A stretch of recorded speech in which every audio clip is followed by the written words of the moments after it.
اسلام کی پہلی درسگاہ کے طالب علم ہیں۔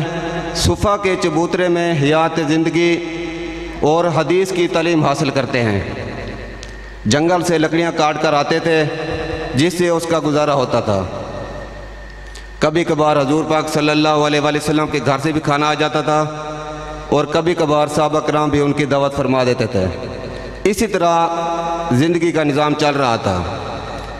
فرماتے ہیں کچھ دن ایسے ہوئے کہ حالت اس طرح ہو گئی کہ میں لکڑیوں کے لیے بھی نہیں جا سکا اور بھوک کی وجہ سے کمر بھی سیدھی نہیں ہو رہی تھی، اور حضور پاک صلی اللہ علیہ وآلہ وسلم کی تعلیم بھی یہ تھی کہ کسی سے سوال بھی نہیں کرنا۔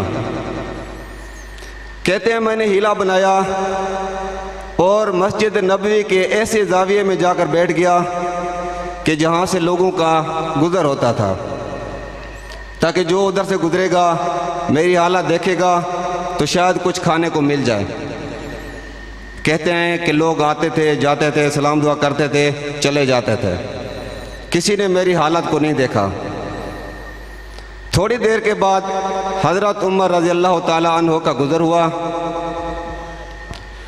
میں نے سوچا یہ تھا کہ میں ان سے کوئی مسئلہ دریافت کروں گا، ہیلے کو تھوڑا سا اور کرتا ہوں، اس طرح شاید ان کو پتہ نہیں چل رہا، تاکہ میری بات کرنے سے میرے جب الفاظ ٹوٹیں گے تو شاید ان کو پتہ چل جائے کہ ابو ہریرہ بھوکا ہے۔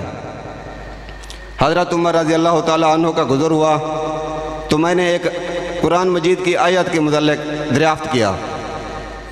حضرت عمر رضی اللہ تعالیٰ عنہ نے آیت کے متعلق بتایا، شاید وہ جلدی میں تھے، انہوں نے میری حالت کو نہیں جج کیا اور وہ چلے گئے۔ میں نے کہا میرا مسئلہ تو حل نہیں ہوا۔ تھوڑی دیر کے بعد میں نے اور حوصلہ کیا کہ اب دیکھتے ہیں کون آتا ہے۔ تھوڑی دیر گزری تو حضرت ابو بکر رضی اللہ تعالیٰ عنہ کا گزر ہوا۔ پھر میں نے کوئی شرعی مسئلہ دریافت کیا، حضرت ابو بکر سے کلام کا سلسلہ کیا کہ شاید حضرت ابو بکر میرے مسئلے کو سمجھ جائیں۔ تو کہتے ہیں شاید وہ بھی جلدی میں تھے، انہوں نے بھی مجھے مسئلے کا حل بتایا اور وہ چل دیے۔ میرا مسئلہ یوں کا یوں رہا، میرے مسئلے کا کوئی حل نہیں ہوا۔ میں اسی طرح اسی زاویے میں بیٹھا تھا۔ تھوڑی دیر کے بعد ایک کنارے سے روشنی نمودار ہوئی اور دونوں جہانوں کے رہنما، دونوں جہانوں کے ہادی حضور پاک صلی اللہ علیہ وسلم نمودار ہوئے۔ میرا مسئلہ وہی تھا، میں نے کہا کوئی مسئلہ دریافت کروں گا، ہو سکتا ہے حضور پاک صلی اللہ علیہ وسلم مجھے میرے مسئلے کو سمجھ جائیں۔ جو ہی حضور پاک صلی اللہ علیہ وسلم میرے نزدیک آئے، میں نے ان سے اپنا مسئلہ دریافت کیا، ایک مسئلہ پوچھا تو حضور اکرم صلی اللہ علیہ وسلم زیر لب مسکرائے، میرے چہرے کی طرف دیکھا، کہتے ہیں ابو ہریرہ بھوک لگی ہے؟ میں نے کہا جی حضور بھوک لگی ہے۔ فرماتے ہیں میرے پیچھے آئیں۔ میں ان کے پیچھے چل پڑا۔ باقی آپ نے علماء صاحب سے یہ سنا ہوگا، جو ہی گھر پہنچے تو گھر والوں سے کہتے ہیں کہ کھانے کے لیے کچھ ہے؟ گھر والوں نے کہا جی دودھ کا ایک پیالہ ہے۔ تو حضرت محمد مصطفیٰ صلی اللہ علیہ وسلم نے فرمایا ابو ہریرہ جائیں صفا کے چبوترے میں جتنے بھی طالب علم بیٹھے ہیں ان کو بھی لے آئیں۔ یہ ضروری نہیں ہے کہ آپ ہی ہر وقت ہمارے نزدیک رہتے ہو، اور بھی بیٹھے ہیں۔ حضرت ابو ہریرہ نے دل میں خیال کیا وہاں تو 70 بندہ بیٹھا ہے، 70 طلباء تھے جو صفا کے چبوترے میں حدیث کی تعلیم حاصل کرتے تھے۔ وہ حضرت ابو ہریرہ رضی اللہ تعالیٰ عنہ صفا کے چبوترے میں گئے، 70 صحابہ کرام کو لے کر آ گئے۔ حضرت محمد صلی اللہ علیہ وسلم فرماتے ہیں کہ ابو ہریرہ یہ دودھ کا پیالہ لیں اور دائیں طرف سے شروع کریں۔ حضرت ابو ہریرہ فرماتے ہیں میری نظر دودھ پر تھی، میں نے پہلے صحابی کو دیا، نظر دودھ پہ تھی، دودھ کم نہیں ہوا، اسی طرح دوسرا، تیسرا، 70 صحابہ کو میں نے دودھ کا پیالہ پلایا، دودھ کم نہیں ہوا۔